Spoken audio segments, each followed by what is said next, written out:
More than 34,000 people have fled from a rumbling volcano on Bali as the magnitude of tremors grows, prompting fears it could erupt for the first time in more than 50 years, an official has said. Indonesia's disaster mitigation agency said the number of people fleeing their homes surrounding the volcano had tripled since Friday amid growing alarm that Mount Agung could erupt at any moment.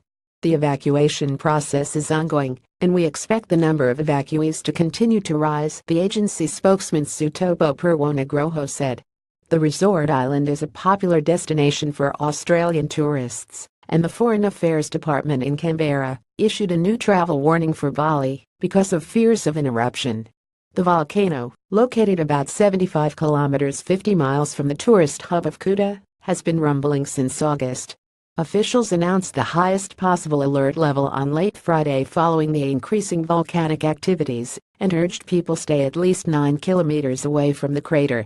"I'm actually very worried to leave. I left my cows and pigs at home because we were ordered to vacate our village immediately," villager Naomi Nasu, who evacuated with her entire family, told AFP.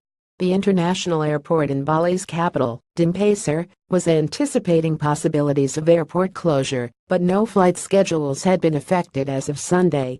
The airport has prepared buses and trains to divert passengers to alternative hubs in neighboring provinces if the mountain erupts. More than 1,000 people died when Mount Agung last erupted in 1963. 2017 AFP.